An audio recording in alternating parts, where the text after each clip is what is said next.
Hi, this is the fourth stitch in the series from Create and Craft with Christine's Stitch Along, and it is the antique stitch, although in the book it's called Couching Romanian, I'm not sure, but it says that it could be also called the antique stitch.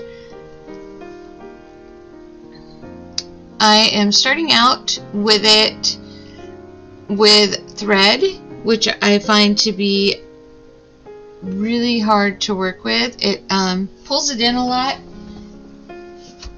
and it's difficult to keep the fabric flat, which is probably my fault. I probably picked the wrong fabric. I had already backstitched the name in on it as well.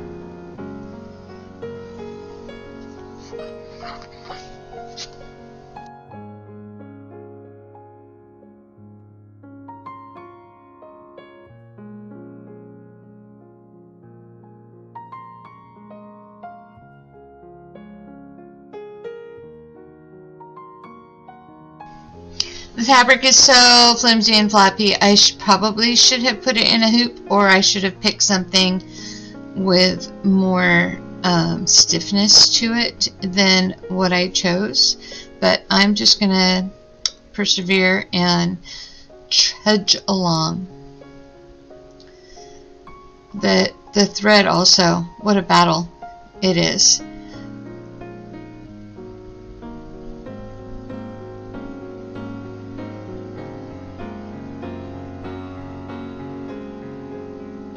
Also, I have two strands, and that probably didn't help my situation at all. But let's pick up the pace and get to where this first section is done.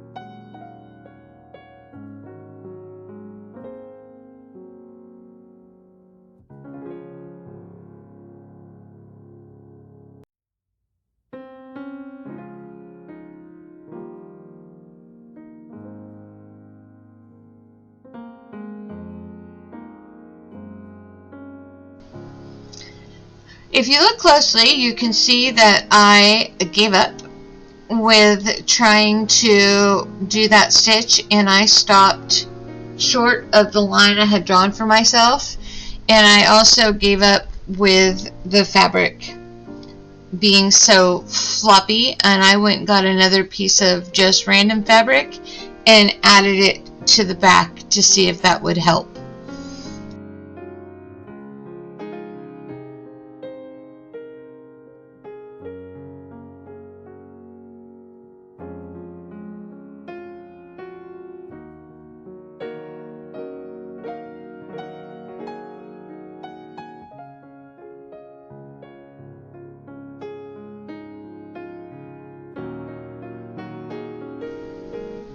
So now I'm finishing the top section with an added piece of fabric to give it a little bit more stiffness. Does not fix the thread situation for me at all. So we're going to speed up again and get to the end of the fiddly, frustrating thread.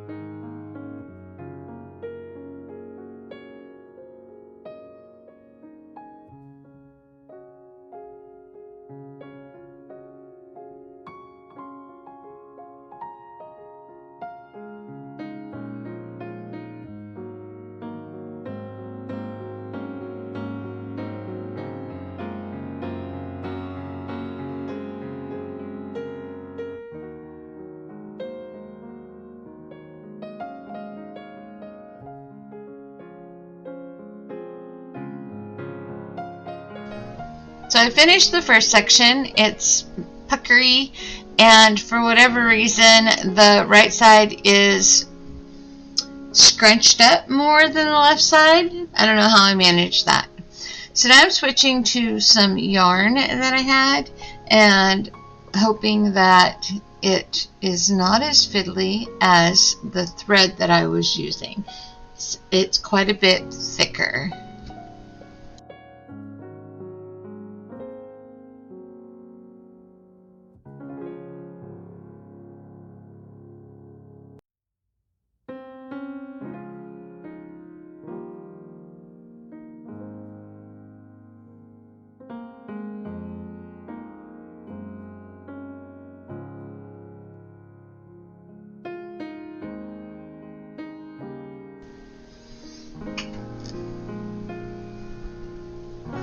Here I'm just fixing my lines to make them a little bit darker so that I can see them. I'm using a Friction erasable pen.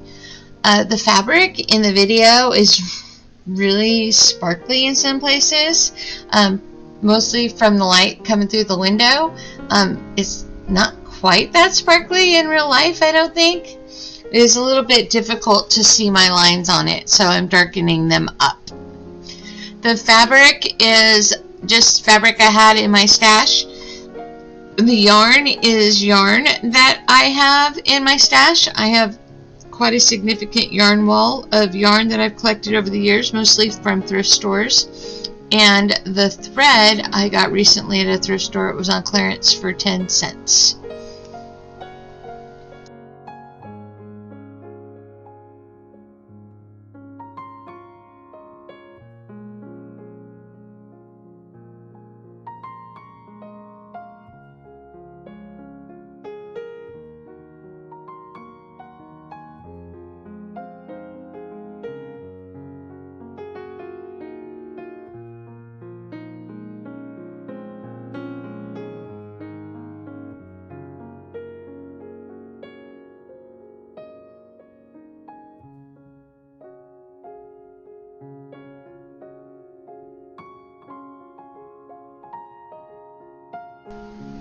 It is possible that I cut my piece of yarn too long, as I am pulling and pulling and pulling and pulling and struggling to deal with it.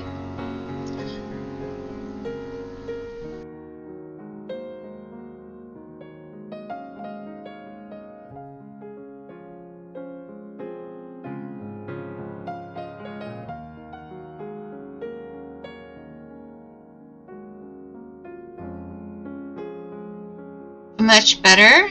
So I'm going to speed this up to the end of this section to where I will be working on the little egg section in the middle.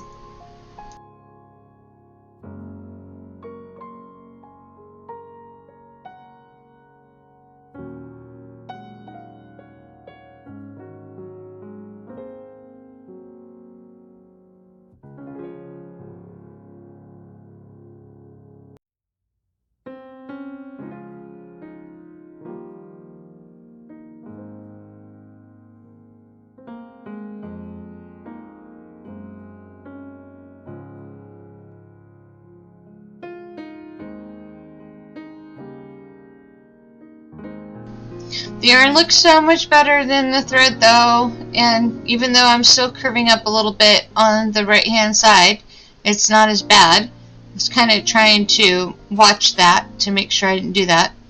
I'm still not sure why it does that, and I'm at a loss as how to fix it. Maybe when I use that stitch more I'll get there. I don't know. But I'm going to start the little egg section in the middle now. In her video she did the first 3 or 4 stitches across the bottom without any of the couching stitches, because you're basically within the lines of the couching stitches, and so I did that as well.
in a couple of just straight stitches with no couching because of the location that I'm at on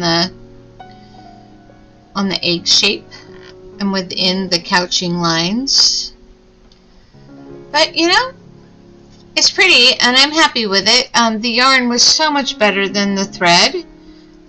Materials matter so much on how well they work or don't work.